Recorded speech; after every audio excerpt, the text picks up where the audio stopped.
Welcome to the Paradigm Shift podcast. My name is Curtis Haynes Jr.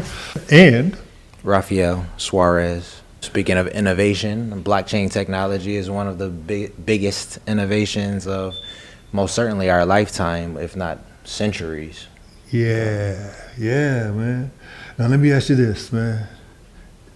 How old is your youngest? My youngest, 6 months. 6 months. Do you think your youngest is going to be dealing with paper the way you and I dealt with when he's in 10 years? I mean, do you deal with paper? I barely deal with paper.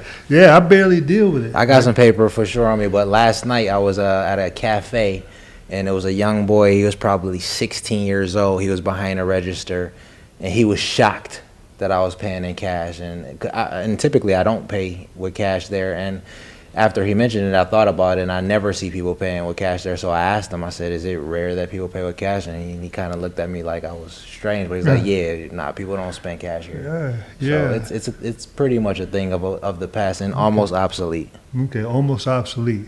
But is money almost obsolete? Money will never be obsolete. Right, and so I think that, what we're looking at is that money's changing form. Yeah, this is new money. So like old money, and like what about like when we switch from this old money, the dollars, the pennies, the nickels, the dimes, the quarters, coins, the coins, right? The $1, the $5. Well, there used to be a $2. There used to be $2 bills, and every now and then I see some $2 bills. They still in circulation. Shout out to my man Happy. He always talking about $2 bills and calling this and that $2. Yeah. So the $2 bill, the $5 bill, the $10 bill. But one thing about like paying with dollars, right? Because part of the discourse with regard to Bitcoin is this whether it's being used for criminal purposes or what have you like that, right? But I mean, do you think we have a right to privacy? Should we have a right to privacy? I mean, sure. I'll say that you should have a right to privacy, but every form of money is used for criminal activity. Okay, true, right? I mean, I think some of the some of the big banks, right? They've been charged with money laundering and stuff like that. But I'm thinking, like, even for myself, right? When I use paper money, right? There's not necessarily any kind of digital footprint. True. Right? Yeah, and so it's not like I'm trying to be secretive or anything, but I have a private right, to when I use money, right? No digital footprint. Yeah. But when I use a credit card, which is usually my next form, right? Is I use a credit card, and what's all the information we got to give? Right. The irony is dealing in paper. There's not much of a paper trail. but dealing with these digital assets, from the new ones to the old ones of the credit card system, the debit card system, those automated systems, it's much more of a paper trail. Yeah. So I just used a credit card to we just bought some switcher, right? Yes. And so it took like a 16-digit number.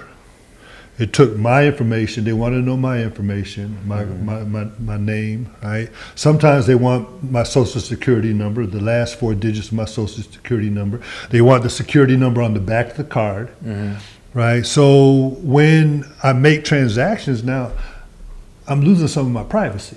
Yeah, I mean, and at one point in time, those things were like coveted and really held in secrecy, but now you'll give away half of that information that you just said to download for your child to download a app on the phone or for a new subscription to anything. Yeah. We're so much more willing to disclose that information in the data wars age. Yeah, and I think that the willing to disclose the information is kind of like resistance is futile. I know. At first, I didn't want to give up this, but it's like if I want to do transactions in the 21st century, right? It seems like at least in this transitionary stage that I had to give up a lot of information. No, same. I went through the same thing, but I try not to let fear dictate my actions. Right, and that's I'm glad you said that, right? Because part of this podcast, what we're going to talk about is, what is the role of fear in Bitcoin adoption? Right? It'll be major in a role in getting you left behind. Yeah. Well, fear of missing out, right? FOMO.